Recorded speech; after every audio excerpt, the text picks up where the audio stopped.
आता आम्ही आहे दापोली ब्रिजवर.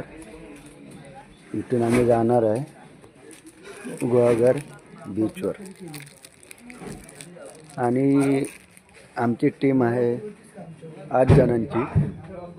आणि आमची गाडी पण ठेवलेली आहे त्याच्यामध्ये बोटीमध्ये. तर आमच्या गाडीमधले मेन जे आहेत मेंबर ते आहेत अजय कलडोने. मॅडमला बोललो ना, हे आमचे अजय कलडोने. Hello hi. ही आमची काव्यानी. काव्यानी नाही हो, काव्या. तुझं नाव सांग. विशाखा पट्टणम. आणि हे आहेत आमचे कॅमेरामॅन. हाय.